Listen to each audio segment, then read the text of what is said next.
যেদিন আমি প্রথম আলো জেলে ধরাতে এলাম, সেদিন জানলাম আলো নয়, অন্ধকার নিয়ে জন্মেছি। কারণ আমি মেয়ে। আমি মেয়ে বলে মা তো ভয়েই সিটিয়েছিল বিছানার একপাশে। বাবা দুদিন আমার মুখ দর্শন করেন আমি মেয়ে বলে। দাদু মিষ্টিগুলো ধুত্তুরি বলে ফেলে দিল মাছ পুকুরে। আমি মেয়ে বলে ঠাম্মি মুখ বেঁকিয়ে পাড়ায় পাড়ায় বইয়ের বেলারও কি আর হবে, খরচের জোগাড় হয়েছে। আবার সুতিকা ঘরে টিম টিম করে জ্বালা আলোয় শুধু মা আমাকে প্রাণ ভরে দেখে বলতো, কেন এলি তুই? শুধু আমার যন্ত্রণা বাড়াতে? জানিস না এরা ছেলে চায়, ছেলে। বংশের প্রদীপ, আত্মমর্যাদার প্রতীক। দেখছিস না ঘরে কেমন কালবৈশাখীর মতো গুরু গম্ভীর মেঘ, কেমন অসহায় নিস্তব্ধতা। তোকে বড় হয়তো হতে দেবে, কিন্তু মানুষ হতে দেবে না। নারী সে তো সন্তান জন্মদানের যন্ত্র। সেই যন্ত্র হতেই পরে জন্ম নিল আমার অনুজ ভাই সুহাস। ঘরে যেন আলো এলো। সেদিন সারা ঘর সাজলো নানা রঙের আলোয়। উঠোন থেকে ঠাকুর ঘর, বাড়ির ছাদ থেকে তুলসী তলা। অন্নপ্রাশনে কত লোক খেলো, জন্মদিনও পালিত হলো রাজস্বিকভাবে। কিন্তু আমার বেলায় থাক, না বলাই ভালো, কারণ আমি মেয়ে।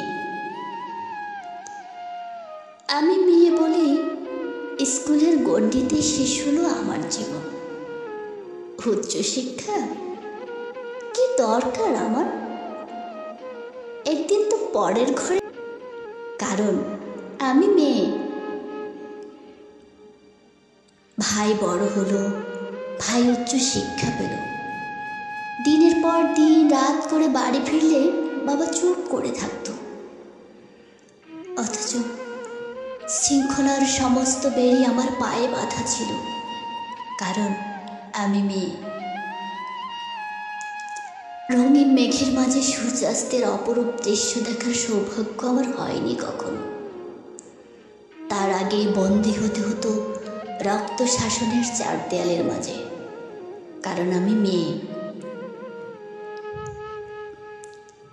আমি মেয়ে বলেই স্বামীর পরক্রিয়াও মুখ বুঝে মেনে নিতে হয়। পুরুষরা নাকি অমনি হয়, তাকে বেঁধে রাখার দায়িত্ব আমার। ঠাম্মি তাই বলেছিল। মা অকালে চলে গেল পুরুষের শাসনের বেড়া ডিঙিয়ে, যেখানে অত্যাচার নেই, আচার নেই, লিঙ্গভেদের অপমান নেই, মেয়ে বলে কটূক্তি নেই। নিয়তির নিষ্ঠুর পরিহাসে ভাইয়ের থেকে বিতাড়িত বাবা একদিন মা বলে আশ্রয় নিল আমার আঁচলের তলে। হ্যাঁ, আমি চোখের জলে মাত্রে স্নেহে বুকে জড়িয়ে ধরি তাকে। আমি মেয়ে বলে, মমতা বেশি বলে। অথচ সেই প্রাগৈতিহাসিক যুগ থেকে যুগান্তরের কঠিন পথ হেঁটে আমি চেলে এসেছি আলো। আমার গর্ভ থেকেই জন্ম নিয়েছে লিঙ্কন, আমার গর্ভ থেকেই জন্ম নিয়েছে বিদ্যাসাগর, আমার গর্ভ থেকেই জন্ম নিয়েছে সুভাষচন্দ্র, আইনস্টাইন, রামমোহনেরা। অথচ বারবার আমাকেই পুড়ে মরে সতী হতে হয়েছে সতীদাহে, কারণ আমি মেয়ে। সতী করার বাসনাটা আজ হয়তো নেই, কিন্তু দহনটা আজও আছে, অন্যভাবে, অন্যরূপে। কিন্তু একদিন নারীর ঠোঁটে রেঙে উঠবে রক্ত নিয়ে, কলঙ্কের ঘোমটা ছিঁড়ে উন্মুক্ত হব জলে স্থলে আর উন্মুক্ত আকাশে। অসামান্য পদভারে কেঁপে উঠবে ধরিত্রী, দারুণ জ্যোতিপুঞ্জে উদ্ভাসিত হবে চারিদিক, নবলোকে নবদিগন্তের উন্মোচন হবে আবার। সবাই আতঙ্কে স্তব্ধ হয়ে দেখতে থাকবে রণচণ্ডী মূর্তি ধরিনি, একবিংশ শতাব্দীর নারী শক্তিকে। সমস্ত শৃঙ্খল আর লিঙ্গভেদ ভেঙে চুরমার করে দিয়ে তোমায় দেখাবো পুরুষ, আমরাও মানুষ, রক্ত মাংসের মানুষ।